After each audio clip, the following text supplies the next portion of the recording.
A black landlord was verbally assaulted and driven off his own property in rural Vermont, branded a criminal by a woman who didn't know she was hurling venom at the man who held her lease. It was October 12, 2024, the air crisp with autumn's chill, leaves spiraling like whispers of judgment in the breeze.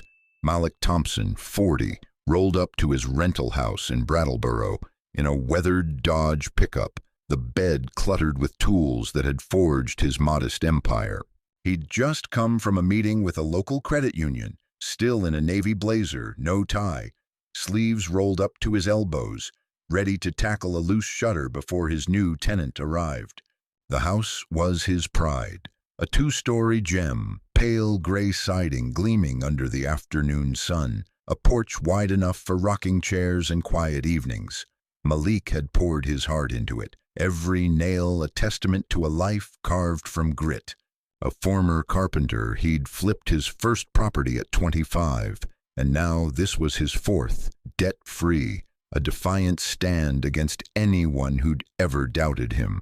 But when he stepped onto the stone driveway, toolbox in hand, the world turned hostile.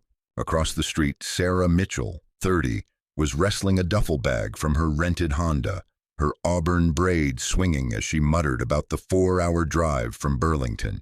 She'd snagged the listing on impulse, a Brattleboro steel, perfect for her freelance web design gig while she rebuilt her life after a messy divorce. The photos had reeled her in. Polished oak floors, a vintage soaking tub, a backyard calling for her rescue dog, Max, to chase chipmunks. She was early, eager to claim the space, already picturing her laptop on the kitchen table, string lights draped over the deck. But when she glanced up and saw Malik, 6'3", black, standing on the porch with a hammer, her pulse spiked. Her eyes narrowed to slits, lips twisting like she'd spotted a threat in her haven. Malik was too focused, grumbling about warped wood, to notice the shift, but the air snapped when she shouted, "Hey! Who the hell are you, and what are you doing on my property?" He froze, hammer halfway to a nail, turning slowly. "Just doing some maintenance, ma'am." "Doing some—" Sarah cut him off, her voice a blade. "This is private property. Get out, or I'm calling the police." The words erupted, loud enough to startle a squirrel from a nearby tree. Malik's jaw clenched, his warm smile vanishing.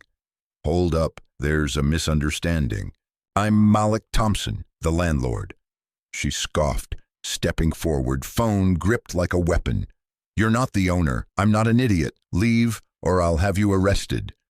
Her face was a tempest, red, contorted, certain she was facing danger. Malik felt the ground tilt, that familiar, nauseating weight hitting his gut, the one that came with being pegged as a threat. He'd been here before, followed in a hardware store, questioned by a cop for jogging in his own neighborhood, stared at like he didn't belong anywhere decent. But this, his own damn driveway, it was a body blow. He set the hammer down, deliberate, hands visible. "Ma'am, I'm telling you, this is my house. Check your lease, my name's on it." Sarah's laugh was jagged, venomous. "You own this? Nice try. I'm meeting the real landlord and you're not him. Get moving or I'll make you regret it." The threat hung thick, her finger hovering over her phone screen. Malik's pulse pounded, not fear, but rage, the kind that festers when you're forced to choke down disrespect on your own land. He could have pulled the deed from his truck, shoved emails in her face, pointed to the worn Thompson Properties logo on the mailbox, but her eyes, wild, unyielding, said she wasn't listening. Not now. "All right," he said, voice low, grabbing his toolbox. "I'm gone, but you'll see my name, believe that." He walked to his truck, each step searing, her glare burning into his back like a mark. Sarah stood rooted, arms crossed, triumphant as his engine growled and stones crunched under his tires. She didn't flinch, didn't doubt. She dragged her duffel inside, Max bounding after her, oblivious to the wreckage left behind. The house smelled of pine and possibility, and Sarah felt like a victor defending her fortress. She'd pictured the landlord, Emma Thompson, as some weathered white woman, maybe a retired broker with a perm and a sensible sedan. Not him. She shook it off. Unpacking with purpose. Sketch pads, a second-hand rug, Max's frayed bed, already mentally rearranging the dining nook. The lease sat on the counter, unopened, her signature scrawled in haste. She didn't check it. Why would she? She'd won. Malik, meanwhile, was speeding to a diner 10 miles out, knuckles white on the wheel. He called his property manager, Denise, a 55-year-old Spitfire who'd been with him since his first flip. Denise, new tenant, just lost her damn mind. Ran me off the Brattleboro place like I was looting it. Can you handle this? I'm not trying to make it worse. Denise's voice crackled, sharp. She did what? You okay? He exhaled, hard. Pissed, but fine. Just get there. He hung up, pulled into the diner lot, and ordered a coffee. Black, no sugar. The steam rose, mirroring the heat in his chest. He wasn't shocked. Life had taught him to expect this, but it stung deeper on his own ground. He thought of his mom, a teacher who'd smiled through slights to keep her job, telling him, prove them wrong, but don't break. Today, that advice felt like a shackle. Back at the house, Sarah was arranging mugs, humming off key, when a silver SUV crunched into the drive. Denise stepped out, locks tied back, clipboard under one arm, her face a mask of professional frost. Sarah Mitchell, she called, voice crisp. Sarah poked her head out, all smiles, expecting an ally. That's me. Hey, thanks for coming. There was this guy earlier. Denise cut in, no warmth. That guy was Malik Thompson, your landlord. You want to explain why you chased him off his own property? Sarah's smile cracked, her breath catching. Wait, what? That was him. Denise's nod was slow, deliberate, her eyes pinning Sarah like a specimen. Signed your lease, didn't you? His name's right there, so what happened? Sarah's mouth flapped, words stumbling. I didn't think, he didn't look like... Denise tilted her head, unblinking. Didn't look like what? A man who owns 4 houses? A carpenter who built this place from the ground up? Sarah's face flushed a sickly pink. I thought he was like breaking in or something. Denise's laugh was dry, cutting. Breaking in with a toolbox on his own porch? You didn't think to ask, did you? Sarah shrank, clutching the door frame. I'm sorry, I didn't know. I messed up. Denise didn't soften. Yeah, you did. Malik's too kind to say it, but I'm not. You heard a good man today. He was fixing your damn shutters. She slapped a business card on the counter. He'll be back tomorrow. I'd figure out how to make this right if I were you. Denise turned, leaving Sarah with Max's wines and a house that suddenly felt too still. That night, Sarah's mind wouldn't rest. She paced the oak floors, Max trailing, as the walls seemed to press in. She saw Malik's face, calm but weary, like he'd been through this 1,000 times. She'd been so certain, so loud, and now every word echoed like a wound. She grabbed the lease, hands trembling, and there it was. Malik Thompson, owner, signed in bold ink. She groaned, sinking onto the couch, Max's wet nose nudging her. I'm an idiot, she muttered, replaying her own voice, shrill, accusing, ugly. She'd always prided herself on being decent. She donated to charities, shared posts about equity, had a black neighbor she called a friend. But today, she'd been someone else. Someone who saw a black man and thought thief without a moment's hesitation. The shame was crushing. She opened her laptop, typed Malik Thompson Brattleboro VT, half expecting nothing. But he was everywhere. A local blog profiling his first flip, a photo of him at a town council meeting, Another of him laughing with teens at a community build. His company, Thompson Properties, had a simple site. 4 rentals, all immaculate, with testimonials. Malik fixed my AC at midnight.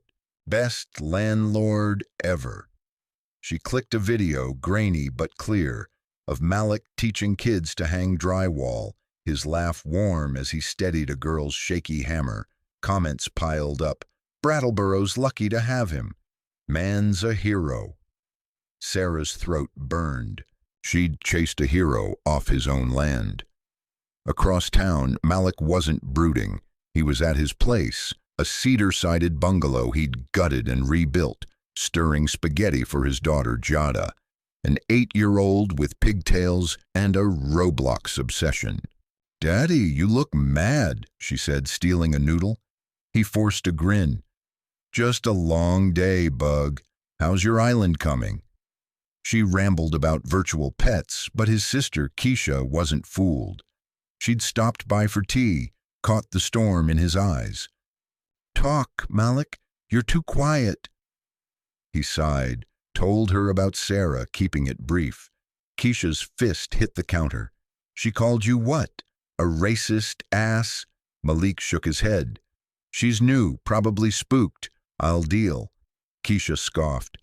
"You're too damn soft. She needs to learn." He didn't argue, just turned off the stove, but her words lingered. Soft or not, he felt the bruise. He thought of his dad, a mechanic who'd come home with stories of clients dodging payment, calling him boy at 55. Malik had vowed to build something unbreakable, houses, a name, a legacy for Jada. Yesterday, that vow wavered. He didn't sleep much, just stared at the ceiling, the hum of a distant train mocking his calm. Morning broke, overcast, rain looming. He dropped Jada at school, her backpack bouncing, then headed to the rental. He didn't expect Sarah to be there, figured she'd hide at a bakery, but her car sat in the drive, blinds twitching. He parked, grabbed his ladder, and started on the shutters, metal scraping loud enough to wake the neighborhood. Sarah heard it, heart pounding. She peeked out, saw him, flannel, jeans, boots caked in dirt, and felt like she'd swallowed sand. Max barked, tail wagging, and Sarah hushed him, grabbing the leash like a lifeline. She stepped onto the porch, voice small. "Malik?" He glanced down, face unreadable, wiping grime off his hands. "Yeah?" She forced the words out. "I'm Sarah. I was horrible yesterday. I didn't know who you were, and I assumed the worst. I'm so sorry." Her eyes stung, but she held his gaze. Malik climbed down, slow, his silence a blade. "Appreciate the apology," he said, voice flat. "But I'm curious. What did you think I was doing, stealing your doormat?" Sarah's breath hitched. I thought you were trespassing, or worse. I don't know why." Malik's laugh was bitter, sharp. "Trespassing on my own damn porch with a hammer in my hand." She nodded, tears spilling now. "I know it's awful. I was wrong. I panicked, and I didn't see you." He crossed his arms, leaning against the ladder. "You didn't see me, or you saw what you wanted to. Big black guy, must be trouble, right?" The words landed like blows, not loud, but heavy. Sarah's voice broke. "I don't know why I thought that. I'm trying to figure it out. I feel like garbage." Malik studied her, saw the tremble in her hands, the raw guilt. He could have cut deeper. Part of him wanted to, but that wasn't his way. "Look," he said, softer but firm. "I've been dealing with this my whole life. People looking at me and seeing a problem. Yesterday wasn't new, but it hurt worse, 'cause this is my place. I built it, and you didn't even ask who I was." Sarah wiped her face, nodding. "I get that now. Is there anything I can do to fix this?" Malik exhaled, long and slow. "Stay here. Live your life. But think about why you jumped there. Not for me. For you. That kind of reflex, it'll burn you again." She swallowed. "Thank you for not hating me." He gave a half smile, not friendly but real. I don't hate people for screwing up. Just don't make it a tradition. He climbed back up, hammer tapping, done talking. Sarah retreated, legs unsteady. She sank onto the couch, Max's warmth grounding her. She'd braced for anger, maybe a lawsuit, not this. His calm made her feel smaller, but also like she could climb out of the pit she'd dug. She grabbed a journal, started writing. Why did I assume? What's in me that saw danger? It wasn't answers, but it was honest, a crack in her old self. Malik finished the shutters as rain began to speckle his flannel. His focus was iron. He checked his phone, texts from Denise, a reminder about Jada's art show, a tenant's note about a leaky faucet. Normal life pulling him back. He glanced at the house, saw Sarah's silhouette, head bowed like she was reflecting. He didn't pity her, didn't resent her, just hoped she'd listen to herself. He'd had tenants like her, city transplants, quick to flinch, slow to learn. Some grew, some fled. Either way, he'd keep showing up, fixing what broke because that's who he was. Word spread fast. Brattleboro's rumor mill didn't rest. Denise told a friend at the co-op. By noon, the story was at the barbershop, the post office, the tap room. New girl cussed out Malik Thompson, thought he was robbing his own house. Some laughed, some fumed. At the diner, Malik overheard a barista whisper it, gave her a look that said, "Drop it." She did. He sipped his coffee, told Denise later, "Let it die, she's learning." Denise snorted. "You're a saint, and it's annoying." He grinned, but it didn't reach his eyes. Sarah felt the town's pulse shift. A clerk gave her a side eye. A neighbor's greeting was cool. She didn't blame them. She kept unpacking, but the house felt like it was watching her, judging. She called her mom that night, voice cracking as she spilled it all. "I was that person, Mom, the one who doesn't think." Her mom was quiet, then said, "Fix it, Sarah. Not with words, with how you live." Sarah hung up, spent hours online, diving into bias, history, stories like Malik's. It wasn't comfortable. Articles on profiling, videos of black men stopped for looking suspicious. She saw herself in the patterns, hated it, kept reading. A week later, Malik was back, replacing a porch light that flickered. Sarah was home, Max's leash in hand. She waved, tentative, and he nodded. No tension, but no warmth. "Lights fixed," he said, packing up. She blurted, "I'm trying, to understand why I did it." He paused, toolbox half closed. "Good. Keep going." It wasn't absolution, but it was enough. She walked Max, noticed kids playing basketball, a black girl Jada's age dribbling fast. She wondered if it was Malik's daughter, felt a pang for not knowing. November came, cold slicing through the valley. Sarah settled in, the house hers, but not fully. She found Malik's touches everywhere, a door he'd rehung, a baseboard he'd sanded. She called once, nervous about a squeaky step. He showed up, fixed it in silence, left with a "take care." She started small, bought bread at a black-owned bakery, tipped generously, listened more.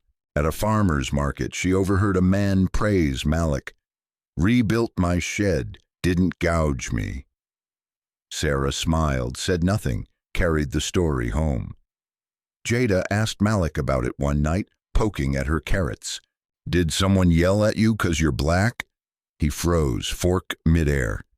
"Yeah, baby, sometimes people get it wrong." Her brow furrowed. "That's stupid." He laughed, real for the first time in days. "Real stupid, but we keep going." Keisha, over for dinner, wasn't as forgiving. "You should have made her squirm, Malik." He shrugged.